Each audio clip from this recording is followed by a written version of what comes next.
Hello family, I am so excited to make this video based on the scale.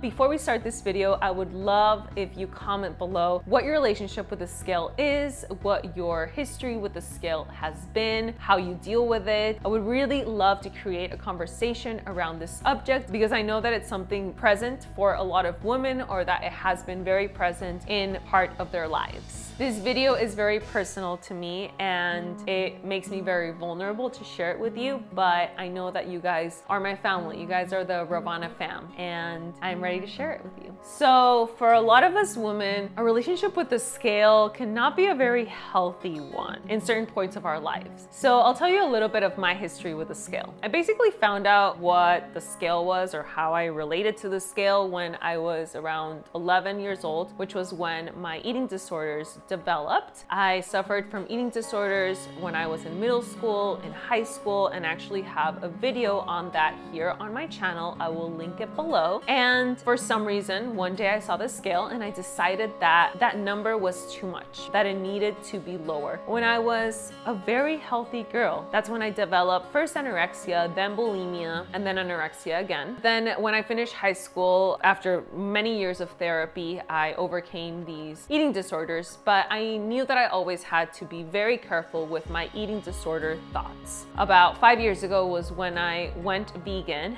and my relationship with food completely changed, because instead of seeing food as the enemy, I began to see food as nourishment and as something that I needed, not only to have a healthy weight, but to be full of energy. And when I'm constantly active, I feel better about myself, I have higher self-esteem, a better mood. And so when I went vegan, I dropped some weight. I was never overweight, but I did drop some weight that I was fine with. But then again, throughout all these 5 years, if I wasn't feeling very good and I would weigh myself, whatever number that was, it just wasn't right. Another thing about the scale is that in the past, I would see a number, and if I didn't like the number for any reason, or I thought that it was too high or too low, I would be in a bad mood. Like literally, it would ruin my whole entire day. And when I turned vegan, eating healthy foods made me feel so good that the number on the scale was just like a feedback. We have this constant battle, like we have this image of what this perfect body should be. And we've had this image in the media. And now with social media, it can be so easy to compare our bodies to other people's bodies. You have to know one thing, that there is no one perfect body. And we can't let a number on a device, on a tool, rule our lives. We can't give it that much power. Your value, my value, does not come from the number that we see on the scale. Because you might be losing weight, but what if you're training and you're lifting weights? You might be gaining weight and muscle. Weight can fluctuate from one day to the next. So I don't know if you guys saw, but on my social media, on Instagram and on Facebook, I've been sharing with you guys that I am now trying to put on some weight in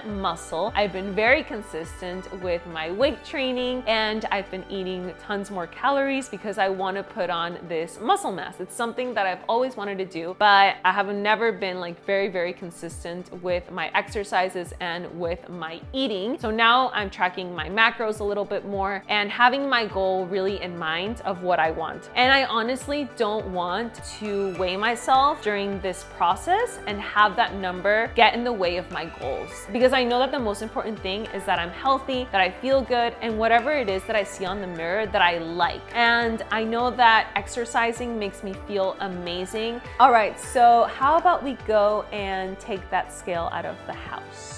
All right, so as you see, I'm somewhere else. I'm in another place. It's still a temporary place. It's not my permanent home. So here's the scale. I haven't weighed myself in like 3 weeks or something. So I think it's better to just take it out. I'm not saying that if I step on this right now, I feel affected by it. No, but I don't wanna just like one day, because right now that I'm eating a lot more, there are some days when I do feel like a little bloated and just like eating a lot more than I'm used 32 makes me feel that way sometimes and heavy. I don't want to ever like step on this. And I think for the next months, while I'm trying to reach my goal, I'm gonna not weigh myself because I don't want it to affect my goals, as I said. So if you have an unhealthy relationship with the scale, I really recommend that you're just a little bit more honest with yourself and really ask yourself, is this adding value to my life or is this taking away from my life? Because if you're giving so much value to a number, that is limiting your potential to be your most authentic self, to be the most confident person that you can be, and to be the healthiest person that you can be. Screw the scale. It does not matter what you weigh. I don't know what I'm gonna do with it yet. I might like throw it away or give it to someone. Bye, scale.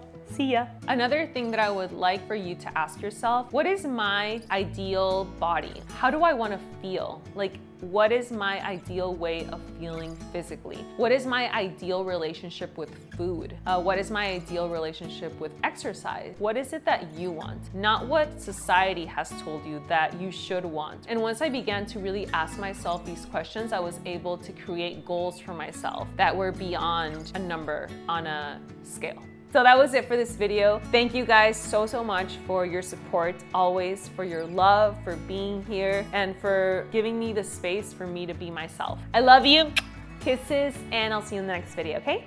Bye.